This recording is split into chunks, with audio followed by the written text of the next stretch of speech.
Sobat Rumnas, apa kabar semuanya? Saya harap kita semua masih dalam keadaan sehat dan baik ya. Selamat datang di podcast Leader Story. Pada kesempatan kali ini kita kehadiran salah satu dewan direksi kita, yaitu Bapak Muhammad Hanugroho as our Finance Director of Perum Perumnas. Selamat siang Bapak. Selamat siang. It's an honor to meet you in person actually for me. Gimana kabarnya Pak? Alhamdulillah sehat. Alhamdulillah baik ya. Mungkin sebelum kita lanjut ke pertanyaan inti, gimana nih Pak persiapan akhir tahunnya? Masih sibukkah atau udah cukup lengang gitu?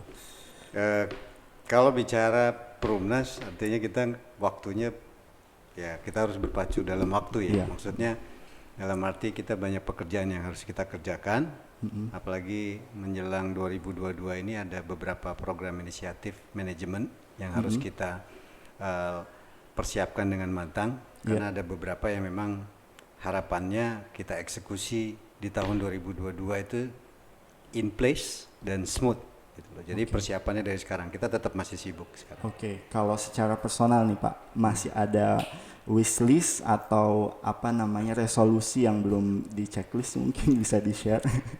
Kalau wishlistnya jelas satu, karena saya join di Perumnas ini baru 1,5 tahun, artinya wishlistnya bagaimana Perumnas itu bisa sustain di kemudian hari. Oke.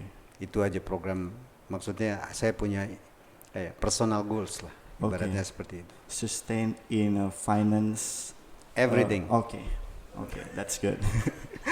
Ngomong-ngomong tentang kesibukan, saya juga cukup curious nih Pak tentang apa sih Bapak yang Bapak lakukan saat spare time-nya Bapak gitu, kayak hobinya mungkin. Nah, kalau bicara hobi, terus terang aja saya punya dua kebiasaan yang saya tekuni ya. Karena saya bicara hobi itu sesuatu yang kita suka. Iya. Dan kita punya passion di situ, apapun bentuknya, baik pekerjaan kita juga harus punya passion, tapi hobi juga harus ada punya passion. Yang pertama, memang I love golf very much.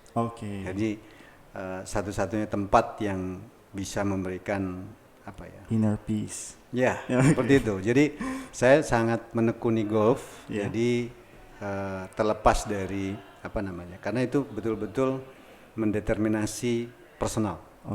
Skill segala macam itu personal semua. Jadi bukan karena faktor orang lain, tapi memang karena faktor diri sendiri. Itu yang pertama. Yang kedua, hobi saya naik gunung. Hiking. Naik gunung. Jadi satu yang bisa rilis. Misalnya kalau saya nggak bicara stres ya. Artinya semua orang pasti punya pressure, tetapi how to manage the pressure.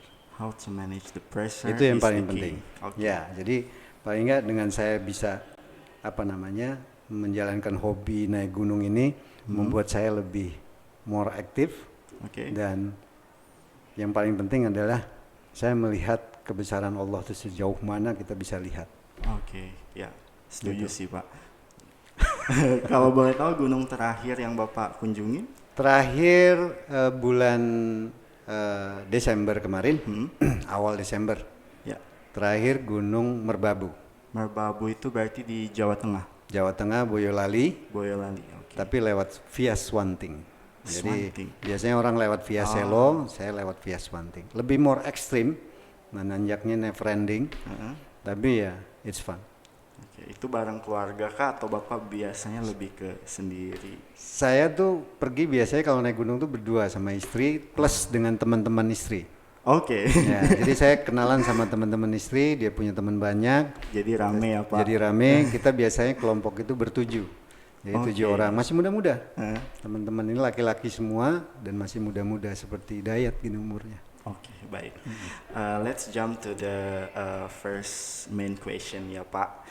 Saya mau flashback dulu di zaman Bapak, early childhood Bapak sampai masa remaja gitu. Kalau saya lihat dari profil Bapak lahir di Gisting, Lampung. Ini Bapak apakah orang Lampung atau numpang lahir aja nih Pak? Kalau ditanya saya numpang lahir, tapi karena Bapak saya orang Jawa Timur, ibu saya orang Padang, jadi merantau mereka, terus bertemu di Lampung, dan saya sampai dari SD SMP, SMA itu di Gisting, di Lampung Selatan ya. Dulu kalau nyebutnya itu Lampung Selatan. Tapi tinggal kami itu di kaki Gunung Tanggamus. Jadi daerah desa kecil yang menurut saya Gisting itu sebenarnya nama orang Belanda. Oh. Jadi dulu kecamatan peninggalan ya Pak itu ya? sekarang kecamatan. Ah. Tapi basically dulu ada penguasa di sana namanya Tuan Gisting namanya. Jadi Mr. Gisting. Gisting kalau Gisting. di Ya, pronunciation itu nama Belanda. orang. Oke. Nama orang. Gitu. Ya ya. Berarti dari early childhood sampai SMA Bapak di Gisting. Itu Ya. ada cerita-cerita atau kenangan lucu nggak Pak yang mungkin bisa di-share ke kita? Kalau kenangan lucu memang background family saya tuh, ibu bapak saya tuh pekerjaannya memang seorang guru. Ibu saya guru SD, bapak saya juga guru SD. Waktu itu dia kepala sekolah di salah satu SD di kampung. Dan relatively yang menarik adalah hampir semua kami itu kan bertujuh. 6 orang dari nomor 1 sampai ke saya nomor 6. Saya kan dari 7 saya nomor 6. Itu sekolahnya itu tempatnya di tempat ayah saya atau bapak saya. Jadi ibu dan SD-nya. bapak ini beda sekolah. Beda sekolah. Mengajarnya. Oke. Nah, Dan bapak ikut ke bapak. Bapak. Jadi semuanya yang dari nomor 1 sampai nomor 6 itu sekolahnya di SD Negeri Batu Keramat namanya. Batu Keramat. Itu nggak jauh dari Gisting. Dan kecuali yang kecil itu ikut sama ibu saya, dia sekolah di SD Negeri 3 Gisting gitu. Jadi perlakuan khusus untuk yang paling kecil. Paling kecil perlakuan khusus. Tapi yang uniknya adalah bagi saya juga mungkin orang tua saya menamakan fundamental religius gitu ya.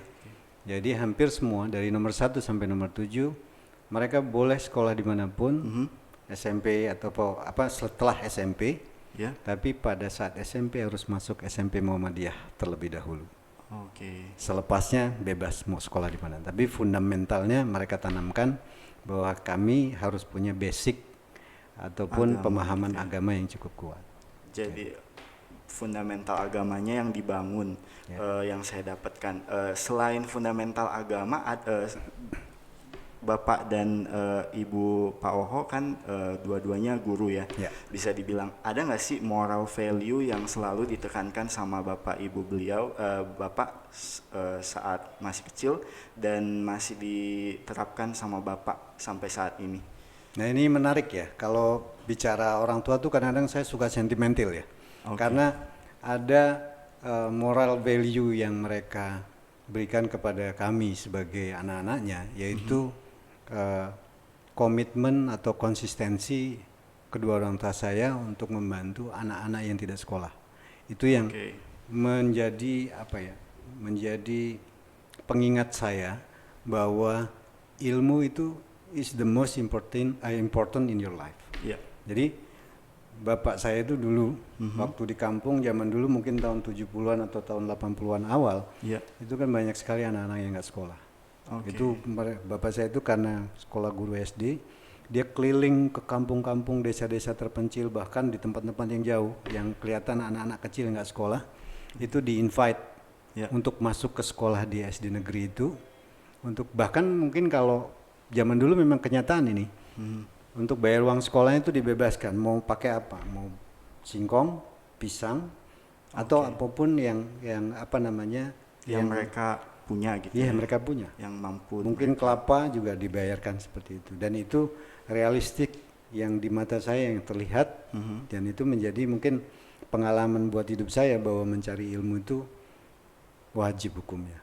Jadi generosity of sharing knowledge ya Pak. Yes, correct.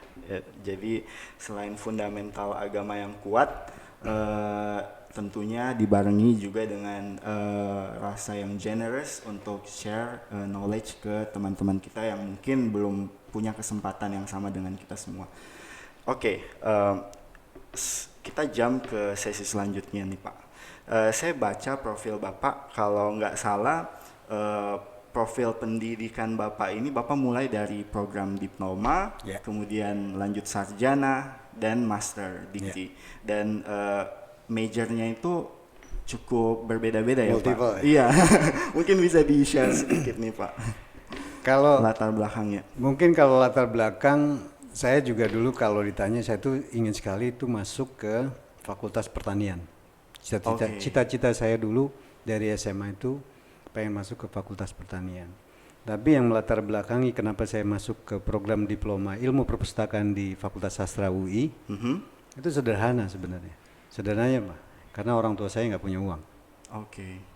Jadi behind the story sebenarnya kalau tanya mimpi saya tuh pengen masuk ke Fakultas Pertanian, tetapi saya sesuaikan dengan ibaratnya itu bahasanya kantong orang tua saya.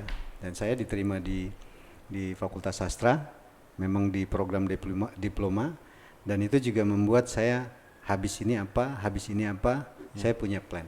Gitu. Oke, jadi so basically uh, keinginan Bapak itu lebih mau ke pertanian, tapi ya udah by force jatuhnya di UI itu kemarin ya.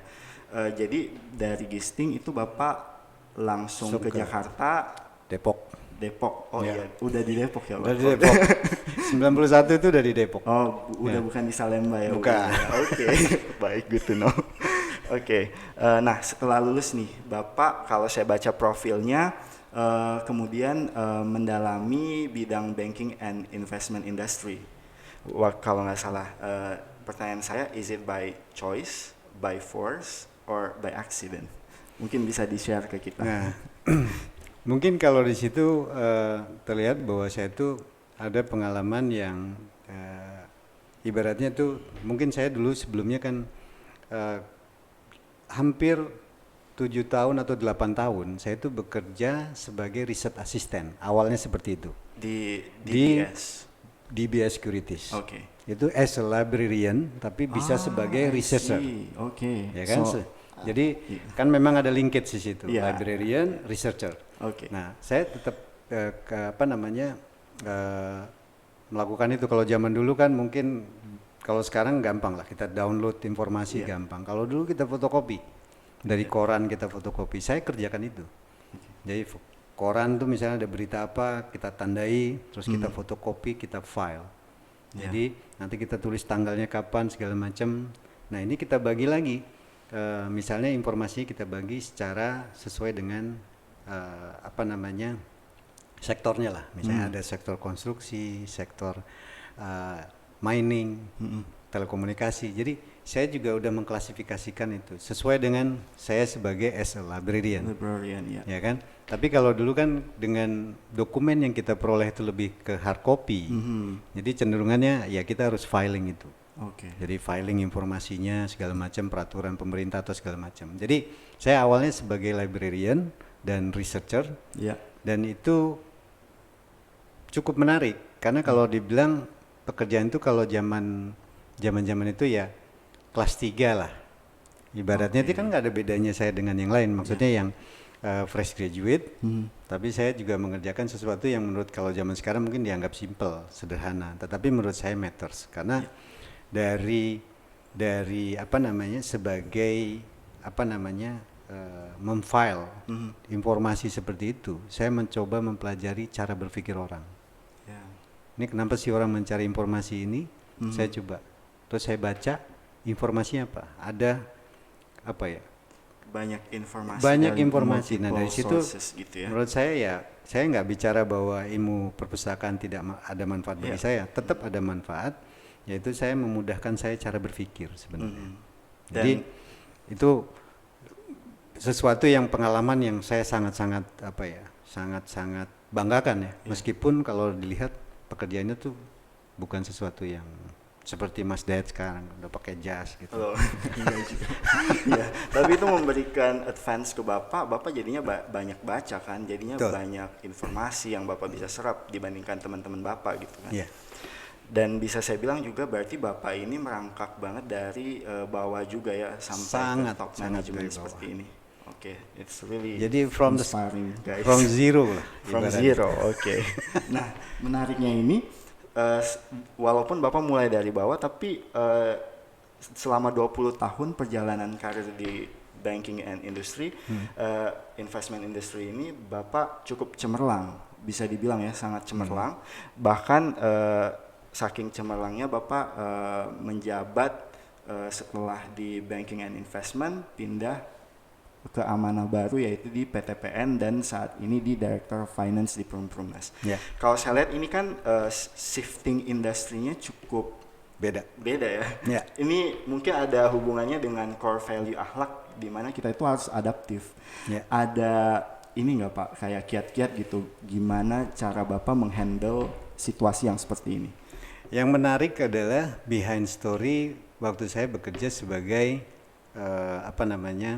di investment banking ya, terutama di Bahana Sekuritas dan Mandiri Sekuritas. Karena investment banking itu ibaratnya seperti corporate finance. Jadi yang skupnya itu sangat luas dan kita mempelajari tentang industri itu multi industri, multi sektor. Company-nya multi company. Jadi tidak hanya fokus kepada perumahan atau properti, tidak. Kita mempelajari hampir semuanya.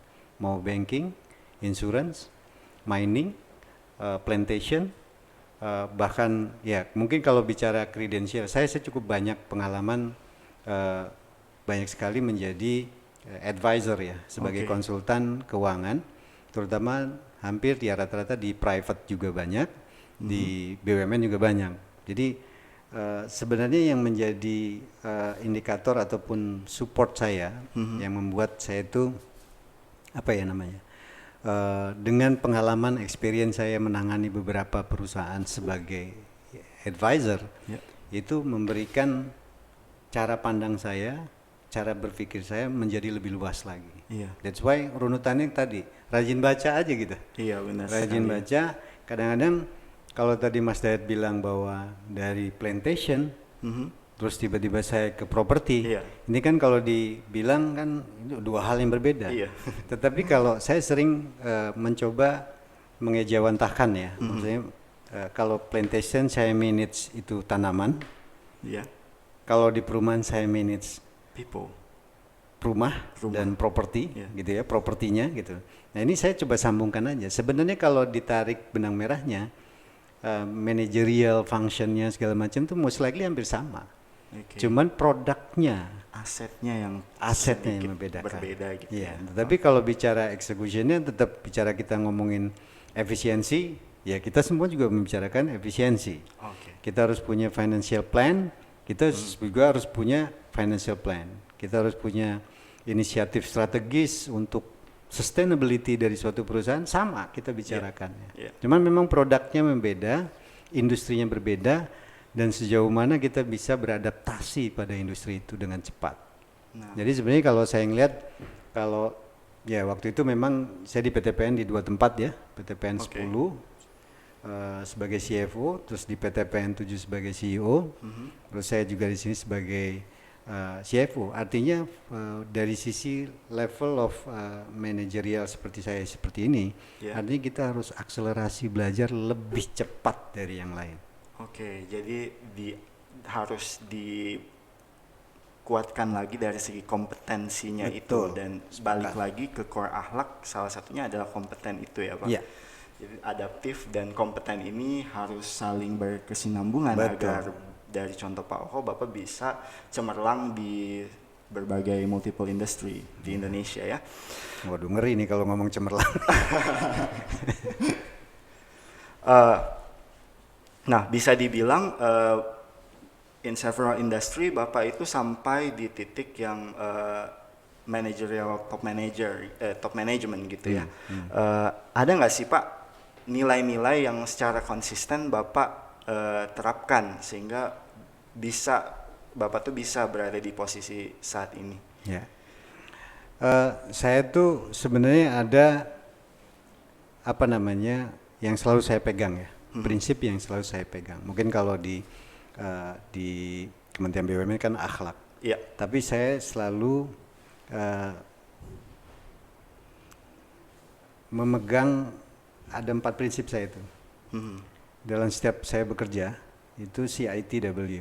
CITW apa itu Pak? Commitment, integrity, teamwork, sama work smart. Itu yang selalu saya bawa kemana-mana. Karena bagaimanapun juga komitmen itu bisa artinya itu sangat luas, nggak cuma hanya komitmen kepada pekerjaan. Komitmen itu bisa komitmen kepada keluarga, Oke. komitmen kepada kita menjalankan ibadah kita. Iya. Jadi itu sangat luas, saya artikan sangat luas. Jadi saya selalu pegang itu. Komitmen ini sesuatu hal yang bisa dilakukan ke semua kegiatan atau aktivitas kita. Iya. Jadi saya jadikan satu aja, komitmen. Jadi kalau dilihat kok luas sekali, tapi saya bilang komitmen bahwa kita bisa menafkahi anak kita, ya kan, orang tua kita, itu semuanya menjadi komitmen. Dan selain itu juga saya bicara integrity. Mungkin udah masuk ke dalam program yang sering digembar-gemborkan lah, integrity. Saya udah mulai dari situ karena apa? Kredensial itu penting. Kredensial penting.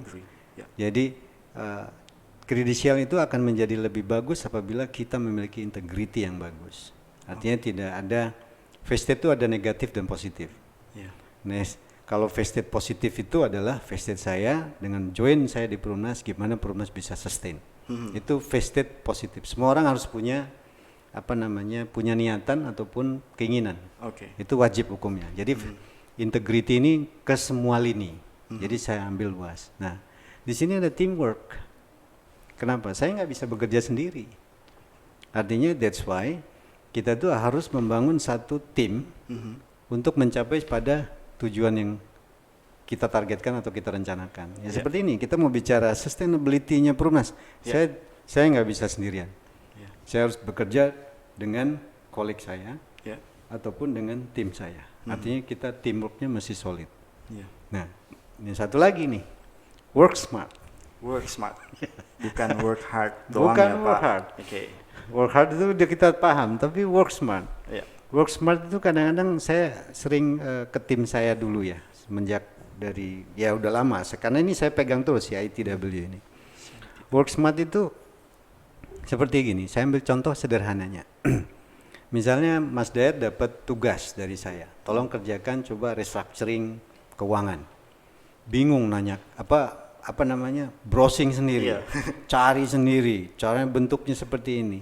Padahal di teman sebelahnya yang duduk kita ini, dia tahu banyak tentang financial restructuring. Padahal in a few seconds, you can ask him. And you can just master it after that, ya. Jadi itu ada work smart itu harus sorted terhadap waktu, efektif dan efisien, gitu. Jadi yang perlu ditekankan juga selain core value akhlak menurut Pak Oko yaitu komitmen, integrity, teamwork, dan work smart. CITW.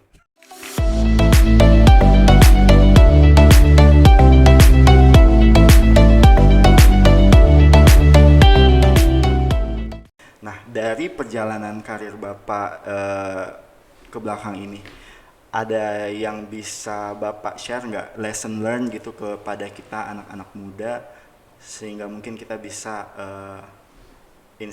inspire from you kayak gitu, sir? Memang kalau saya tadi cerita dari awal, saya kan I'm nobody. Saya dari kampung kecil di daerah Gisting, Lampung, terpencil, dan saya sekolah juga tidak sesuai dengan apa yang saya inginkan, dan saya juga tercapai cita-cita saya setelah saya ambil master di pertanian di UGM, artinya tercapai juga cita-cita. Jadi jangan pernah kita itu takut untuk bermimpi sebenarnya. Once kita punya cita-cita, tanamkan itu di dalam hati dan pikiran kita, insya Allah kita bisa tercapai. Mungkin saya pernah nih, ini ada yang dari yang from scratch ya, saya bilang from scratch lah. Tadi kan saya udah ceritakan bahwa mulainya seperti apa. Saya nggak bilang bahwa ini buah dari satu bentuk ketekunan sebenarnya. Ketekunan itu nggak berbeda jauh dengan komitmen tadi. Setuju. Don't underestimate on your job. Itu yang paling penting. Apapun pekerjaannya, hargai pekerjaan kita. Karena orang pertama yang menghargai pekerjaan itu adalah kita sendiri. So we need to take it seriously. Iya, betul. Saya sepakat itu. Nanti secara bertahap, yang ini lesson learn yang saya alami selama ini. Dan yang paling penting adalah carilah mentor yang tepat pada saat kita berada di posisi-posisi itu. Karena mentor ini bisa memberikan guidance ke kita. Once dia ke kiri gitu ya, diarahin lagi. arahin kiri terus dia tuh. Iya. Ya kan? Jadi carilah mentor yang tepat, yang menurut kita yang bisa menggait perjalanan apa yang akan kita cita-citakan. Itu yang paling penting. Karena gimana pun juga saya bilang tadi teamwork. Iya. Artinya teamwork itu di situ ada mentor di situ. Iya, ya of course. Itu yang paling penting. Oke. Jadi selain apa namanya tadi teamwork, CITW, Bapak juga menekankan nilai-nilai seperti find your mentor, and then yang pertama ketekunan ya. Ya. Jadi bisa saya simpulkan yaitu finding your mentors dan juga harus tekun gitu ya dalam melakukan apapun yang kita lakukan gitu ya. Baik Pak. Nah, dari perjalanan karir Bapak yang cukup panjang dan cemerlang ini, pastinya Bapak sebagai manusia pernah berada di lowest point gitu. Yes. Bisa diceritakan nggak Pak, di mana dan kapan tuh Bapak merasakan hal tersebut? Ada satu kejadian ya, mungkin waktu saya bekerja nih. Ya. Itu almost 2 years lah. The 2 years lowest ago. point. Okay. The lowest point di mana saya itu bahasa sekarang tuh demotivate lah. Iya, ya kan? Demotivate. Hal apa saja yang dari sisi pekerjaan juga saya lihat kok nggak ada apa namanya, kalau saya bilang tuh secercah harapan gitu bahasa saya waktu itu ya. Secercah harapan terkait dengan karir saya mau kemana dan apa yang akan saya lakukan. Iya. Tetapi memang kalau dilihat tuh 2 tahun tuh bukan waktu yang sebentar gitu untuk pada level di bawah itu. Tetapi ada satu hal yang men-trigger saya untuk lebih akhirnya timbul motivasi yang cukup tinggi. Pada saat saya melihat anak-anak saya tidur, mereka masih mungkin umur 5 tahun. Saat mereka tidur itu, saya langsung dalam hati saya langsung semangat ada lagi gitu ya Pak. Ikrar gitu ya. This is my investment. Gitu. Iya. Setelah itu, setelah melihat itu, saya langsung tergerak gitu loh. Tergerak. Motivasi saya, cara berpikir saya, mengubah yang tadinya demotivate itu saya eliminir. Saya akhirnya membuat perencanaan plannya apa, nanti kemana, terus saya pekerjaannya saya pengennya seperti apa. Ini paling penting nih. Iya. Karena di usia 20-an tahun itu kan ibaratnya semua orang merintis, fresh graduate lah. Iya benar. 20 sampai 30 tahun itu sampai level tertentu. Iya. Nah, pada saat usia di 30 sampai 40 tahun itu levelnya paling tidak sudah di mid. Arenanya itu udah naik lagi. Nah, pada saat arena di level di bawah 40 tahun itu, saya mulai berpikir, apa yang akan saya lakukan pada usia saya di atas 40 tahun? Saya membuat mimpi lagi. Jadi mungkin kalau ditanya dulu sempat tim saya tanya, Om, setelah kerja di sini, lo mau jadi apa? Ini saya cerita sedikit ya. Iya. Lucu tapi ya. Iya udah. Sampai saya ditanya seperti itu, saya jawab, gue mau jadi CFO. Terus langsung gitu ya Pak? Iya, saya ngomong gitu aja, mau jadi CFO. Terus ditanya, CFO di mana? Nggak tahu gue. Pokoknya gue mau jadi CFO. That's my dream yang saya susun pada saat itu, dan saya setiap ditanya orang, saya selalu bilang, gue mau jadi CFO, tapi nggak tahu CFO di mana. Tapi maksud saya membuat mimpi atau mencari membuat sesuatu yang kita inginkan itu ya memang ada tatanannya. Jadi saya ikutin flow-nya, habis step ini apa saya mau lakukan dan apa yang saya mau. Ya, the end of the day itu before 40 dan kejadiannya setelah after 40. Jadi waktu saya join di KPTPN 10 itu umur saya masih 43. Wih, luar biasa Pak. Yeah. Jadi bisa dibilang lowest point Bapak itu Bapak tanggulangi dengan melakukan planning yang baik dan set your clear target gitu ya for your personal life. That's really good. Good to know Pak. bisa dibilang ada pepatah nih Pak, every cloud has a silver lining. Setiap kondisi yang buruk pasti ada sisi baiknya yang bisa Bapak petik pelajarannya gitu. Nah dari pengalaman lowest point itu yang mungkin cukup sulit Bapak jalani, itu ada hal positif nggak sih Pak yang bisa di-share ke kita? Memang kadang-kadang saya bilang lowest point itu pada saat kita harus melakukan kontemplasi ya. Kontemplasinya, Ya. start to contemplate is the Ya, kadang-kadang kita kalau bekerja ataupun apapun lah, Ya. tidak harus bekerja sebenarnya. Itu ada masa yang dimana kita tuh kayak konsolidasi internal. Ya. Secara personal saya konsolidasi. Hal apa yang sudah saya lakukan, hal apa yang mungkin negatif atau positif yang saya lakukan, dan saya tinggal menyusun step ke depannya seperti apa. Itu yang paling penting. Kadang-kadang kita tuh terlupa kalau kita nggak melakukan kontemplasi, merenung lah ibaratnya gitu. self reflection Ya. gitu ya. Jadi ini penting, nggak ada bedanya di Perumnas. Ya. Kenapa kita baru join misalnya 2020? Yang saya lakukan adalah contemplate dulu, artinya konsolidasi dulu. Oke. Konsolidasi apa yang sudah dilakukan, negatif positifnya seperti apa, dan kita susun ke depannya seperti apa. That's why kita ada inisiatif strategis. Ya. Nah itu nggak ada beda dengan kita. Jadi sangat penting konsolidasi itu atau kontemplasi itu untuk mengenal diri kita. Oke. Sehingga kita waktu ke depan nyusun rencana ataupun target itu supaya nggak miss seperti yang lalu-lalu. Ya, jadi sebelum planning dan set your target, kita harus self reflection dulu gitu ya Pak. Tadi Bapak juga sempat bilang bahwa kita butuh namanya mentor yang tepat untuk bisa diarahkan ke jalan yang sesuai gitu ya. Kalau Bapak sendiri mentornya itu siapa ya Pak? Kalau boleh Mungkin saya boleh sebut nama ya. mungkin boleh ya. Ada dua mentor saya yang hubungan saya sampai sekarang tuh baik. Dan itu dari kapan tuh Pak?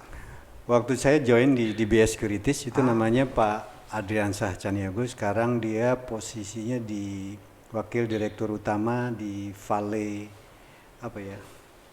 perusahaan dulu Inco. Tambang ya. Tambang. Iya. Vale. Vale. Ya. Nah itu salah satu yang cukup menginspirasi saya karena dia backgroundnya juga lokal tapi anak buahnya asing semua. Asing, ya, benar. Itu men-trigger saya kok bisa nih orang, apa sih kelebihannya. Nah itu yang kadang-kadang kita pilih mentor yang dia sangat menjaga credibility, itu yang paling penting karena bagaimanapun juga credibility dan integrity itu menjadi penting. Itu bisa jadi panutan. Nah yang kedua yang menginfluence saya itu adalah Bapak Mirza Aditya Suara. Dulu dia sebelumnya Deputi Gubernur Senior Bank Indonesia. Oke. Jadi saya pernah kerja bareng waktu kami sama-sama di Bahana Securities.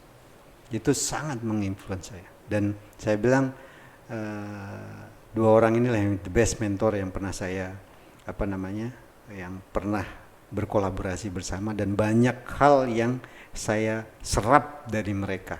Oke. Baik knowledge, attitude, gitu kan? Itu saya serap. Karena dua-duanya ini menunjukkan apa? Credibility-nya bagus, integrity-nya bagus. Itu yang bisa jadi contoh. Dan ini masih terjalin dengan baik sampai Sangat sekarang. baik, ya, Pak. sangat baik. Jadi mungkin itu teman-teman, kita jangan malu untuk memulai berhubungan dengan orang-orang yang mungkin kita rasa he's the right person to be my mentor gitu ya Pak. Langsung aja dideketin gitu ya. Yeah. Oke, baik. Bagus banget Pak. Nah, tadi kita bahas tentang lowest point gitu ya Pak. Saya mau bahas sedikit tentang COVID-19 dan arah Perumnas dalam skop keuangan yang Bapak bawahi ya. We all agree that COVID-19 causing an unprecedented crisis for all leaders, not only in our corporation but also in global level. Dan Bapak itu kalau nggak salah masuk Perumnas saat sudah pandemi dimulai ya Pak? Sudah, bulan Mei. Bulan Mei 2020. Yes. Dan itu kalau nggak salah emang properti lagi turun-turunnya lagi. Semuanya udah. Nah, berarti Bapak ini udah menjalani experience krisis ini kurang lebih hampir 2 tahun. Ada nggak sih Pak perbedaan kondisi dari segi kondisi keuangan Perumnas saat Bapak pertama kali join sampai yang saat ini? Mungkin bisa di-share Pak. Mungkin saya sedikit sampaikan ya. Memang ini faktor paling penting dari kita bicara before after. Ya. Saya ke join sini bersama dengan Pak Wadirut dan saya di awal. Ya, balik lagi tadi saya sampaikan bahwa kita juga melakukan lah namanya konsolidasi, itu penting karena untuk menentukan arah keputusan kita ke depan itu seperti apa. Ya. Memang kalau dilihat Perumnas itu perlu dilakukan ya company restructuring hampir keseluruhan, semua aspek. Baik itu dari sisi operasional, keuangan, pemasaran, SDM maupun yang lainnya. Itu hampir semua, all aspek.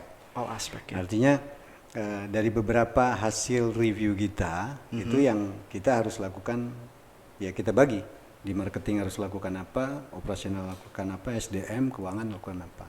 Dan kita sudah lewatin itu sebenarnya. Ada beberapa, kalau bicara keuangan, artinya restructuring kita kepada perbankan, itu kita sudah lakukan relaksasi lah, bahasanya seperti itu. Karena terus terang kita tuh punya aset yang memang asetnya banyak, tetapi slow moving.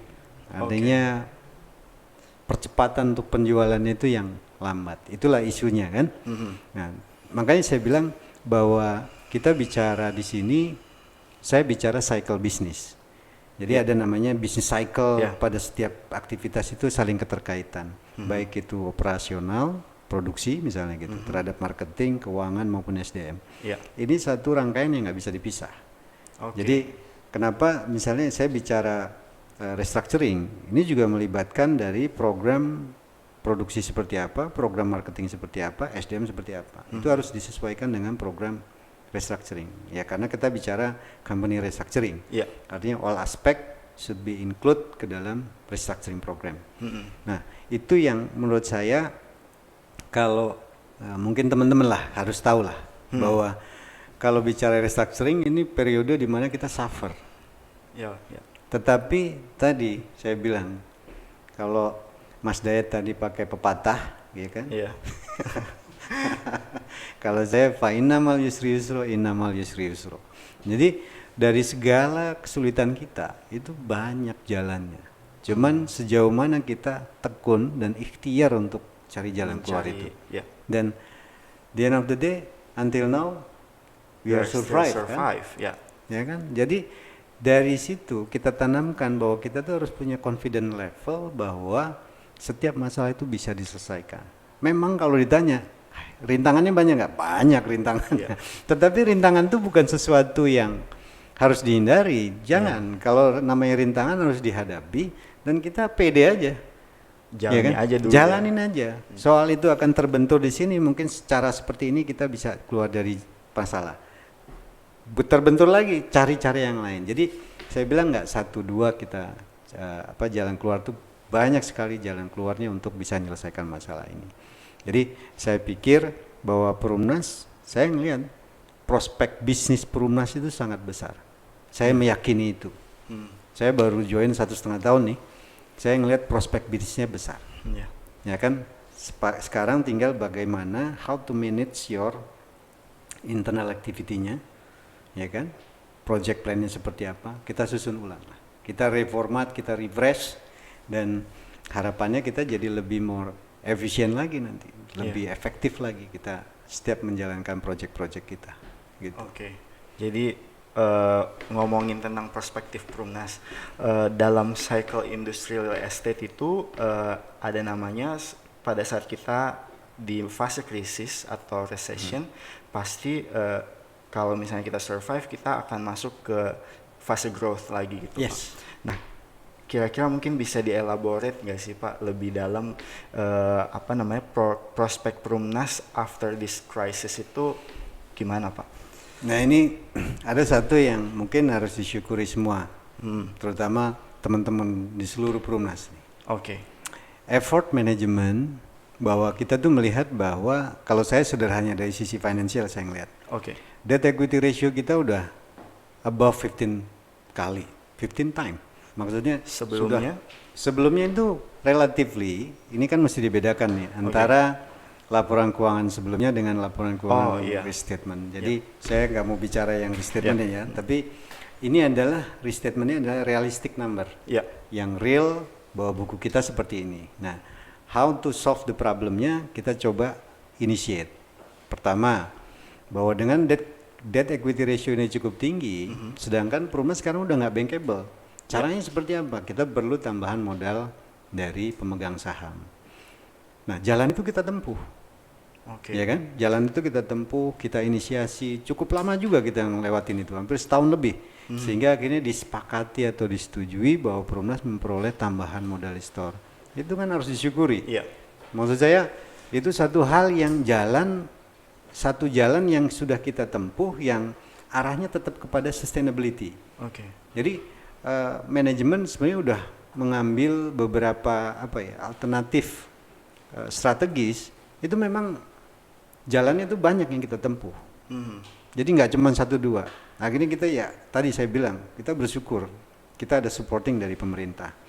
Sekarang baik dari Kementerian Teknis maupun Kementerian Keuangan ataupun BUMN semuanya support. Artinya ini betul-betul how to manage support dari government ini untuk mensupport bisnis kita. Nah, artinya kita pun juga harus transform. Otomatis kita harus transform baik itu dari all aspek lagi. Transformasinya tidak hanya pada sisi keuangan, hampir semua aspek di internal kita harus kita lakukan transformasi. Karena bagaimanapun juga ada target-target yang memang harus kita capai supaya balance sheet Perumnas sendiri itu lebih kuat lagi. Nah, harapannya makanya tadi saya bilang kita tuh kalau restru suffer nggak gitu? Suffer gitu. Pasti kan gaji telat misalnya gitu. Gaji telat, THR-nya belum dibayar nih gitu kan. Nah, ini kan itu satu hal yang memang harus kita lewati.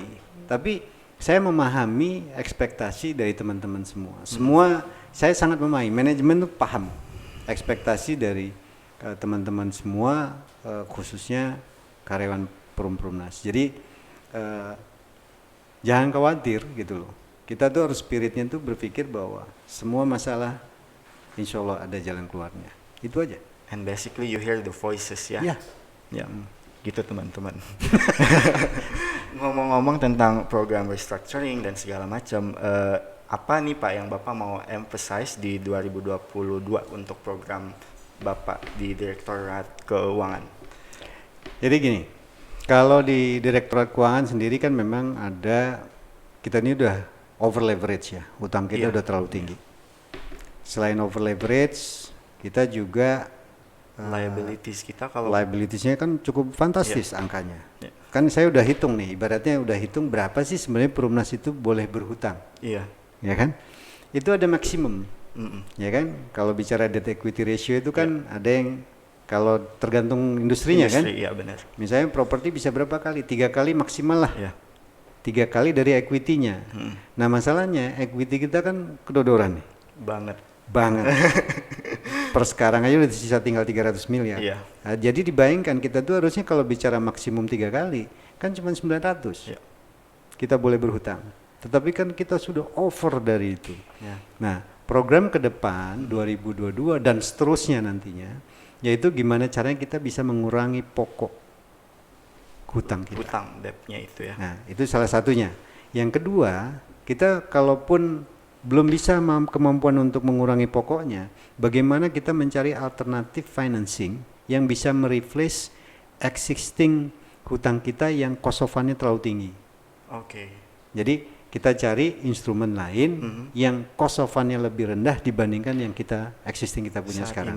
Jadi untuk sementara itu sambil kita akselerasi inventory kita jual lebih cepat lagi. Makanya saya bilang ke depan dari sisi keuangan seperti itu, tetapi tidak menutup kemungkinan kami juga melihat terkait biaya.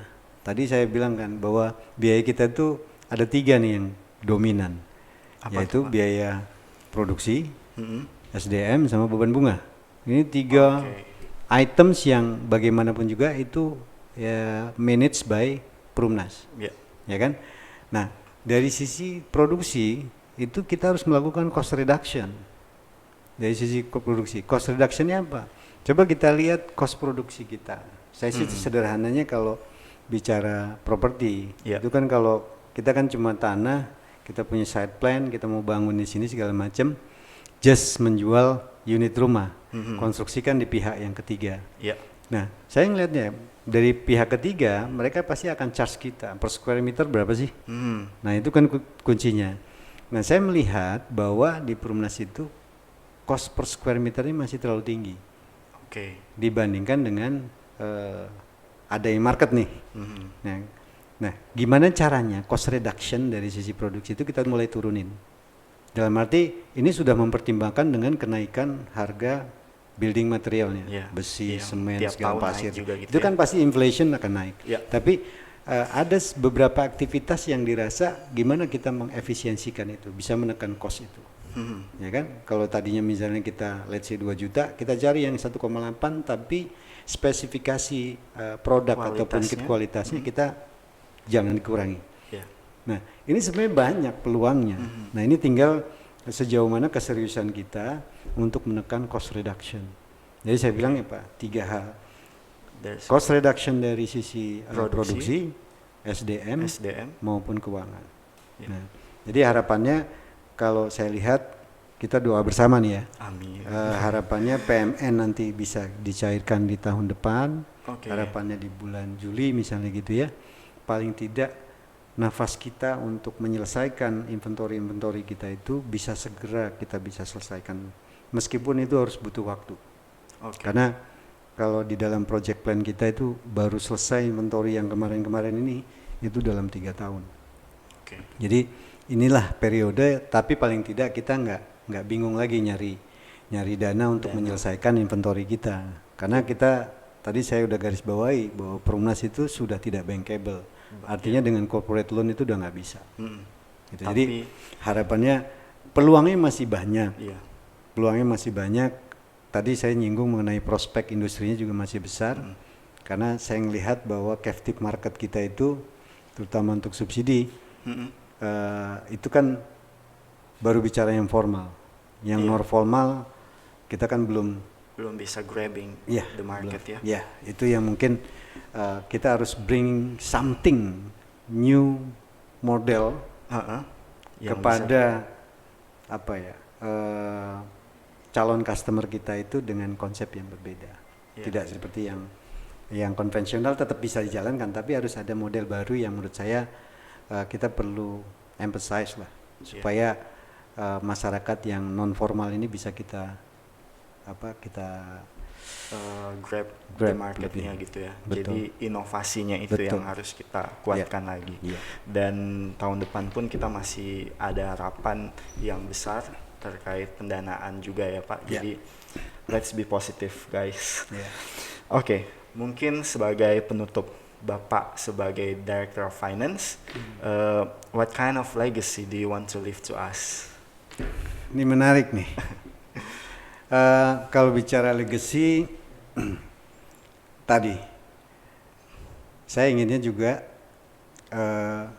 transformasi ini bisa berjalan sesuai dengan rencana kita, dan saya meninggalkan sesuatu yang kenang-kenangan PMN ini kan sesuatu hal yang tidak mudah untuk diraih.